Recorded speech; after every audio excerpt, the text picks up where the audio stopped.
La Côte d'Ivoire prépare déjà ses Jeux de la francophonie qui se dérouleront en 2017. Une mission de l'OIF, l'Organisation internationale de la francophonie, est à Abidjan. Sa mission est claire: élaborer un cahier de charges, définir un calendrier et une feuille de route avec le Comité national des Jeux de la francophonie.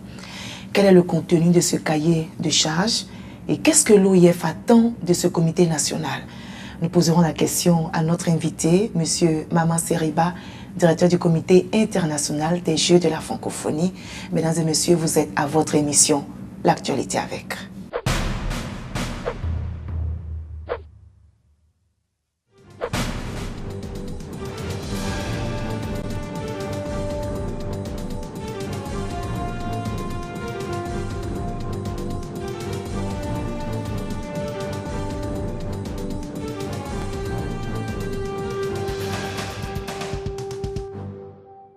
Merci, M. Seriba, d'être avec nous. Merci, madame. Alors, à peine les Jeux de Nice achevés que vous préparez déjà ceux de 2017. Pourquoi un tel empressement? Dans les calendriers, n'est-ce pas, des Jeux de la francophonie, comme vous le savez, nous avons des statuts et des règles des Jeux qui organisent donc pratiquement 5 ans avant chaque édition des Jeux la désignation du pays, ce qui a été fait, et puis l'élaboration du cahier de charges. Une édition finie, une autre reprend, les éditions se chevauchent, mais c'est dans l'esprit de bien organiser et surtout de bénéficier des enseignements tirés des différentes éditions. Et justement, quel bilan vous dressez Les bilans sont en train d'être faits, mais je vous dis que la Côte d'Ivoire a été désignée au mois de mars dernier par le Conseil permanent de la francophonie pour organiser donc les Jeux en 2017. Elle était en compétition avec le Tchad. Elle était en compétition avec le Tchad. Ça a été une très bonne compétition. Jusqu'au dernier moment, les pays se sont départagés sur la qualité des dossiers, notamment celui de la Côte d'Ivoire. Donc, depuis ce moment, la Côte d'Ivoire préparait les Jeux. C'est-à-dire qu'avant même les Jeux de Nice, le fait que la Côte d'Ivoire ait été désignée pour organiser les Jeux de 2017, déjà le dispositif, n'est-ce pas, des préparatifs de 2017 était engagé. La Côte d'Ivoire donc a été présente à Nice, n'est-ce pas, avec une très forte délégation. Elle a regardé, elle a observé pratiquement comment les Jeux se sont déroulés à Nice. Donc elle-même, elle a tiré ses propres enseignements. Nous, au niveau du comité international, nous avons tiré nos propres enseignements. Et quels sont ces enseignements? Il y a de très bonnes choses qui sont déroulées. Je voudrais dire par rapport aux Jeux de Nice, nous avons eu une qualité des prestations culturelles, une qualité des performances sportives, puisque chaque édition connaît des porées et l'édition de Nice n'a pas dérogé. Nous avons eu des Jeux de grande qualité dans une très belle ville. Est-ce que vous êtes satisfait de comment les choses ont démarré? Je suis très satisfait, je vous réponds aussitôt. Ça a été une grande réussite pour nous, ces Jeux. Rassembler 54 pays, aujourd'hui en dehors peut-être des Jeux Olympiques, en dehors des championnats du monde de football, vous n'avez pas un événementiel aussi important que les Jeux de la francophonie. Les grandes leçons que vous tirez de ces Jeux de Nice. Les grandes leçons, nous avons eu des prestations culturelles de grande qualité. Si vous avez vu le vernissage qui a été lancé par le président Diouf, n'est-ce pas, le 7, septembre, à Nice, à Acropolis, ça a été une merveille. Pratiquement plus de 80 artistes de l'espace francophone ont exposé leurs œuvres. Ça a été des œuvres de grande qualité. Tous les concours culturels, n'est-ce pas, ont drainé du monde, n'est-ce pas? Et la qualité des lauréats est très importante. Donc aujourd'hui, nous avons les images de ces lauréats. Donc vous êtes satisfait non seulement au niveau du taux de participation, au niveau de la qualité des prestations. Également sur le plan sportif, il y a des records qui ont été battus, des pays qui ont battu leurs propres records. Donc je dis bien, l'objet sur lequel nous nous étions réunis à Nice a été réalisé. Bien entendu, les points sur lesquels les uns et les autres viennent, c'est la qualité du transport, n'est-ce pas? Les participants ont eu des difficultés des fois à se transporter, les informations qui n'ont pas bien circulé, mais cela, ça s'est fait sur les premiers jours après les autres jours, les choses sont rentrées dans l'ordre. Alors, il y a eu des fuites pendant ces Jeux de Nice. Est-ce que ça n'a pas entaché? Alors, moi, je pense qu'il faut savoir relativiser les choses. Ce n'est pas seulement sur les Jeux de la francophonie que les jeunes gens et les jeunes filles, n'est-ce pas, disparaissent. Mais c'est de cela que nous parlons. Oui, c'est de cela, mais je veux vous dire, moi, en tant que directeur du comité international de la francophonie, je peux vous dire que pendant 4 ans, de part et d'autre, on a fourni d'énormes efforts pour que les conditions de réussite de ces Jeux soient totales. Je veux dire que déjà les États se sont bien préparés pour participer à ces Jeux. La France a même fait en sorte que les visas soient, comment dirais-je, gratuits. Donc il y a des efforts qui ont été faits de part et d'autre. Maintenant, malheureusement, on a eu des situations justement de fuite qui me désolent, que je condamne, n'est-ce pas? Parce que tout simplement, vous ne pouvez difficilement comprendre qu'une équipe vienne gagner un premier match, un deuxième match, qu'elle doit jouer un troisième match et qu'il disparaisse. Et de surcroît, quand vous avez une capitaine d'une équipe qui disparaît, quelque part vous vous posez des questions réellement sur la fierté que les jeunes ont à participer à ce genre d'événements. Donc, moi, je pense que au-delà des Jeux de la francophonie, vous avez des événements où les jeunes partent et disparaissent, mais je ne pensais pas qu'à ce niveau, gagner des matchs, être performant et partir. On va revenir sur les critères qui ont milité en faveur du choix de la Côte d'Ivoire face au Tchad. Qu'est-ce qui a fait la différence? Comme vous le savez, notre appel à candidature comporte une série de questionnaires à 1000 points. Donc les États, chacun des candidats a rempli le questionnaire. Sur la base des questionnaires, des experts sont venus, n'est-ce pas, visiter les pays pour voir la véracité des informations qui sont sur les dossiers. Et c'est sur cette base, n'est-ce pas, du questionnaire rempli, de la vérification des réalités, des échanges avec les différents acteurs que l'évaluation s'est faite. Puis, dans un deuxième temps, les deux pays sont passés à une forme de grand oral et c'est à l'issue de ces différentes étapes que les membres du Conseil d'orientation ont proposé au CPF, n'est-ce pas, de désigner la Côte d'Ivoire comme pays hors des Jeux de 2017. Sur la base de la qualité des infrastructures, la Côte d'Ivoire nous a présenté des infrastructures de qualité, n'est-ce pas, qui permettaient d'organiser les Jeux. La Côte d'Ivoire a donné des garanties sur donc, tout l'accompagnement social, puisque comme vous le savez, ça demande beaucoup d'accompagnement social. La Côte d'Ivoire a donné toutes les garanties financières pour accueillir ces Jeux. La Côte d'Ivoire qui organise ces Jeux, alors quelles sont les retombées?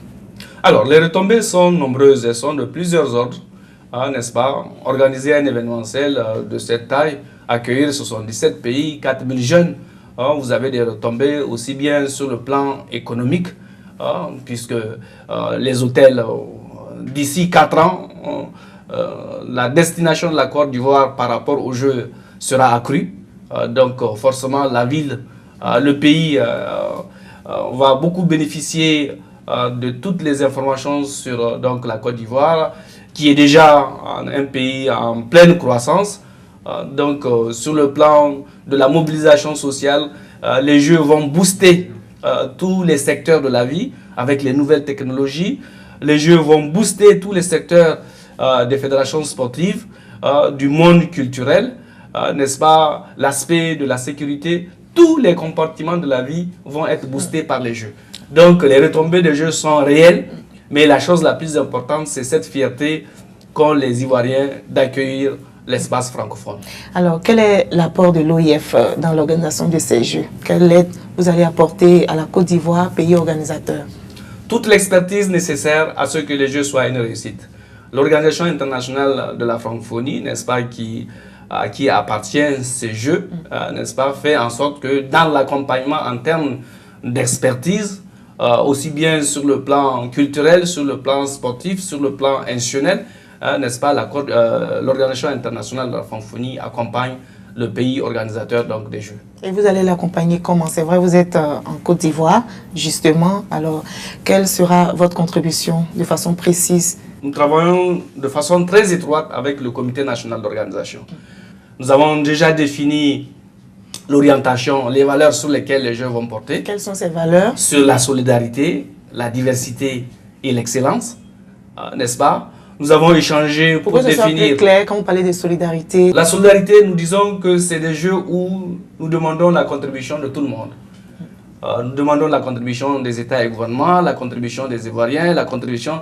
On peut les appeler jeux de la francophonie, mais jeux de la solidarité parce que c'est des jeux qui sont particuliers. C'est des jeux qui allient le concept d'art et de sport, mais c'est des jeux qui, surtout, n'est-ce pas, s'organisent alternativement dans les pays du Sud et du Nord sur ce concept de solidarité. À chaque fois qu'un pays organise les jeux, les autres pays l'accompagnent pour qu'ils puissent les réussir. Donc, ce concept de solidarité qui est très fondamental au niveau de notre organisation, nous essayons de le faire passer dans toutes nos pratiques. Vous avez le concept de la diversité. Nous sommes une organisation de diversité culturelle et linguistique. Là également, c'est une des valeurs qui nous est chère. Et les jeux, n'est-ce pas, à travers les arts et le sport, développent bien cet aspect de la diversité. En plus, vous avez aussi bien tous les 5 continents qui viennent dans le cadre des jeux. C'est vraiment de la diversité que les jeux rassemblent. Et enfin, l'excellence, parce que nous disons que si on doit réussir les jeux, on privilégie également l'excellence. Donc, on a déjà échangé avec le CNJF, la partie ivoirienne, sur ces valeurs qui sont fondamentales, parce que c'est les valeurs qui permettent de mieux fédérer tout le monde et d'avancer là-dessus. Nous avons également échangé sur la date des jeux. Sur le dossier de candidature, la Côte d'Ivoire a proposé d'organiser les Jeux au mois d'août. Là, nous nous sommes un peu plus précisés. 2017. Août 2017, la première quinzaine d'août 2017. Donc, on est parti même sur la date du 4 août 2017, c'est un vendredi. Et la clôture, le 13 août, c'est un dimanche. Donc, 2 jours avant, 2 jours après, c'est la bonne quinzaine du mois d'août sur laquelle, aujourd'hui, nous sommes en train de discuter pour confirmer les Jeux. Et rien n'est encore arrêté. Nous sommes en discussion, nous sommes en train de regarder le calendrier international pour qu'on n'ait pas de collision avec d'autres événementiels. Donc aussi bien au niveau du CNJF que du CIGF, nous essayons de vérifier, puisque comme vous le savez, les Jeux impliquent aussi d'autres partenaires. Nous avons beaucoup échangé sur le village des Jeux, le village qui doit accueillir les 4000 jeunes participants des Jeux, puisque à partir du village, vont être déployées toute l'infrastructure qui va permettre aux jeunes gens et aux jeunes filles d'aller sur les sites de compétition sportive. Donc c'est cet aspect sur lequel nous sommes entendus. 15 jours durant, les jeunes gens et les jeunes filles seront donc dans un village bien déterminé, le village des Jeux de la francophonie, où il y aura le grand brassage de la jeunesse francophone. Et je dois vous dire que c'est un moment important pour l'ensemble de cette jeunesse qui se retrouvera donc la première quinzaine du mois d'août en 2017. Y aura-t-il une différence avec les Jeux de Nice qui viennent de se dérouler, les Jeux de 2017 et ce qui vient de se passer à Nice? Alors, les Jeux de la francophonie, d'édition à édition, ont ce que j'appelle des permanences. Il y a des choses qui reviennent, il y a des choses qui s'adaptent par rapport au pays. À Nice, il y avait plusieurs lieux d'hébergement. À Abidjan, nous aurons un seul site qui va abriter l'ensemble des 4000 participants, qui fait que déjà... Vous pensez que c'est suffisant? Quand vous êtes venu déjà, vous êtes venu en inspection, quand vous avez regardé, vous pensez que c'est suffisant? Mais même dans la discussion, hier, cet aspect est revenu, j'ai encore insisté pour qu'on soit très vigilant par rapport au village des Jeux qui va accueillir les 4000 jeunes, puisqu'il va falloir créer toutes les commodités d'un vrai village, puisque ces jeunes gens, comme vous savez, ils sont très branchés sur l'internet, ils sont branchés, les jeunes qui viennent du Vanuatu, ils aimeraient bien très rapidement se brancher chez lui, et ainsi de suite. Donc, qu'est-ce que vous avez proposé? On souhaiterait que ce soit un village très fonctionnel, un village qui va offrir toutes les commodités aux jeunes, qui se sentent bien et qui vivent réellement pleinement les Jeux de la francophonie. Donc la partie ivoirienne, en tout cas, m'a rassuré, en tout cas, de toutes les discussions qui seront prises pour que ce soit un vrai village des Jeux de la francophonie. Alors, est-ce que vous prévoyez d'autres rencontres avec le comité national après cette mission? Oui, donc l'objectif de notre mission, c'est d'échanger, d'élaborer le cahier de charge. Une fois le cahier de charge élaboré, il passe à la signature auprès donc, des différentes instances. Donc nous sommes en train de discuter pour voir où la signature se fera, que ce soit ici en Côte d'Ivoire ou à Paris. Donc c'est ça qui va permettre, à mon avis, véritablement de lancer les préparatifs des Jeux de 2017. Mais je dois dire qu'il y a certainement des choses à mettre en place. Le comité doit déjà avoir un siège.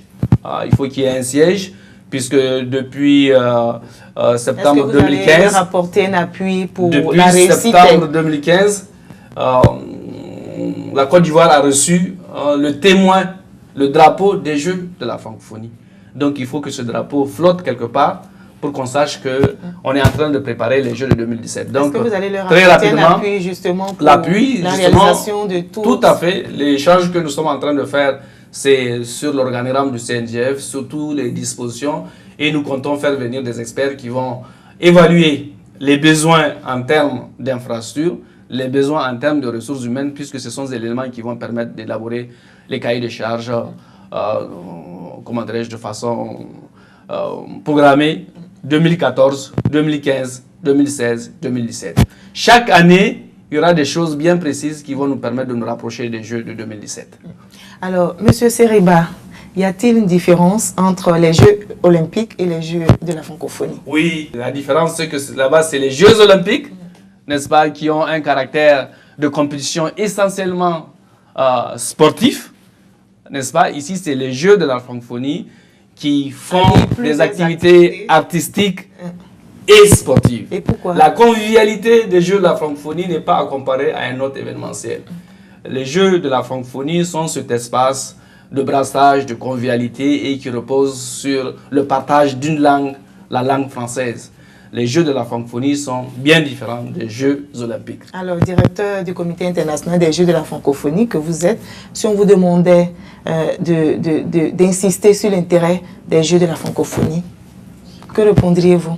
Oui, insister sur l'intérêt des Jeux de la francophonie qui allie les activités artistiques et sport. Ça veut dire qu'on s'intéresse à l'être humain dans sa totalité. Aujourd'hui, la jeunesse n'est pas intéressée uniquement qu'au sport. La jeunesse fait du hip-hop, la jeunesse fait de la création numérique. Nous sommes sur les centres d'intérêt des jeunes. Nous ne sommes pas sur des activités, comment dirais-je, très normées. Nous sommes sur les intérêts des jeunes. Donc les Jeux de la francophonie, c'est ce moment important de brassage, aussi bien des jeunes, des journalistes, des artistes, des institutionnels. C'est un brassage très important là-dessus. Et tous ceux qui ont participé. Il y a derrière tout ceci une motivation claire. Quelle est cette motivation? Une motivation d'être ensemble, de partager, de renforcer la paix, le développement, la solidarité entre la jeunesse francophone. Alors, qu'est-ce que vous attendez des autorités ivoiriennes puisque vous êtes là pour la réussite de ces Jeux? Alors, je voudrais particulièrement profiter de l'opportunité que vous m'offrez pour remercier, féliciter les autorités ivoiriennes, puisque depuis l'introduction de leur dossier de candidature, c'est pratiquement un parcours sans faute. Depuis que le chef de l'État a annoncé à Kinshasa la candidature de la Côte d'Ivoire, pratiquement tous les ministres, en tout cas le gouverneur du district, tout le monde s'y est mis, tout le monde s'est attelé et à chaque fois, sur toutes les étapes, ces autorités ont joué le jeu. Donc je voudrais profiter de l'opportunité pour leur dire que vraiment on est dans la bonne voie. Ils ont tous les atouts pour faire des jeux de grande qualité. L'ensemble de l'espace francophone, l'Afrique tout entière est très fière qu'ils organisent les Jeux et nous pensons que ça va être une très très belle édition dans une très belle ville, dans un très beau pays en pleine croissance. Donc c'est le message que je voudrais dire. Et merci pour toute l'hospitalité, en tout cas à chaque fois que nous venons, dont nous faisons l'objet. Monsieur Seriba, on a remarqué que ces Jeux de la francophonie sont destinés particulièrement aux jeunes. Dites-nous pourquoi. Parce que c'est les jeunes l'avenir. Dans chaque foyer, on sait que quand il y a les jeunes, les enfants, c'est ça l'avenir. La jeunesse, parce que, vous savez, nous avons ce qu'on appelle le sommet qui s'adresse au chef d'État. Nous avons des réunions qui s'adressent à des catégories bien précises. Mais les Jeux de la francophonie sont essentiellement dédiés à la jeunesse francophone. Donc, c'est des choix de notre organisation. C'est une très bonne chose. Nous disons que, quelque part, la pérennité de notre organisation va aussi dans le sens des politiques qui sont proposées à la jeunesse. Qui peut participer à ces Jeux? Alors, les jeunes gens et les jeunes filles, n'est-ce pas, âgés de 18 à 25 ans, voire 35 ans pour les artistes, ce sont ces blagues qui sont offertes aux jeunes pour participer aux Jeux. Mais je dois dire qu'en réalité, on peut préparer les Jeux 8 ans avant, puisque c'est tous les 4 ans, c'est tous les 4 ans. Donc, l'autre message qu'on peut dire à l'intention cette fois-ci des États, les Jeux de la francophonie sont devenus un événementiel tellement important pour lesquels nous pensons qu'il ne faut pas attendre le dernier moment pour les préparer. C'est très important pour nous de comprendre qu'aujourd'hui, nous décernons des médailles. À Nice, il y a eu plus de 600 médailles qui ont été décernées. L'Organisation internationale de la francophonie a décidé d'accompagner les lauréats des Jeux. Ce qui est une première, ce qui est vraiment une nouvelle politique. C'est-à-dire que c'est des jeunes en herbe, n'est-ce pas, qui arrivent à avoir des médailles aux Jeux et qui vont cette fois-ci être accompagnés pour confirmer leur talent, ce qui est une très bonne chose. Donc, nous disons que en littérature, en conte, en chanson, en danse, aujourd'hui, les jeunes ont un espace pour s'exercer et pour s'exprimer. Depuis que vous organisez ces Jeux, M. Seriba, dites-nous quelle expérience vous a le plus marqué, quel est le pays qui vous a marqué du point de vue de l'organisation? Alors, c'est une question difficile. Chaque édition a sa spécificité. J'ai été directeur de Jeux en tant que, au Niger. C'était un autre défi. C'était un grand défi. Un pays pauvre qui a pu organiser les Jeux avec beaucoup de réussite. Donc, c'est une autre expérience. Mais c'est cette expérience qui m'a ouvert les portes de la francophonie et qui m'a permis, en tant que directeur du comité international, d'accompagner les Libanais à l'organisation de 2009. C'est une autre expérience. C'est une autre expérience très enrichissante, très attachante, très constructive. C'est autre chose. Et puis, cette expérience de Nice, aujourd'hui, je peux dire que j'ai fait des Jeux, j'ai participé à l'organisation des Jeux dans un pays du Sud comme le Niger, dans un pays, comment dirais-je, arabe comme le Liban, et puis dans un pays du Nord. Ces trois expériences différentes, chacune a sa spécificité, chacune a sa richesse. Vos attentes pour terminer au niveau de la Côte d'Ivoire, pays organisateur des Jeux de 2017? Mon plus grand souhait, c'est que, de la même façon qu'aussitôt les autorités de la Côte d'Ivoire, la société civile, le district d'Abidjan, aussitôt que tout le monde s'y est engagé à organiser les Jeux, je souhaiterais que ces potentiels, ces atouts soient fructifiés, n'est-ce pas, qu'on fasse en sorte que les mois à venir, les semestres à venir, les années à venir, jusqu'à 2017, n'est-ce pas, qu'on puisse les améliorer pour qu'on ait une grande édition des Jeux. C'est-à-dire qu'on voit les Jeux aujourd'hui, dans les calculs que je vous fais, nous sommes à 3 ans, 10 mois de Jeux. Pour certains, ça peut paraître long, mais c'est très court parce que les choses à faire sont énormes. Mobiliser toute une ville, mobiliser tout un pays sur un événementiel bien précis demande beaucoup d'engagement, demande beaucoup de programmation minutieuse. Donc, moi, mon plus grand souhait, c'est que de façon progressive, qu'on monte en puissance et qu'on arrive à faire des Jeux de référence, des Jeux de qualité. C'est mon plus grand souhait. Merci beaucoup, M. Mama Seriba. Je rappelle que vous êtes le directeur du Comité international des Jeux de la francophonie. Merci d'avoir répondu à nos questions. Merci, Marie-Laure. Et je voudrais profiter de l'opportunité pour remercier la RTI, qui était partenaire des Jeux, notamment à Nice. RTI était un grand partenaire que nous avons invité en guise donc, de l'accueil des Jeux par la Côte d'Ivoire. Donc nous souhaiterons que RTI, n'est-ce pas, soit le principal média, n'est-ce pas, qui va accompagner les Jeux de 2017. Je voudrais aussi vous remercier. Merci beaucoup. Merci à vous, chers téléspectateurs, de nous avoir suivis. On se retrouve très vite pour un autre numéro de l'Actualité avec.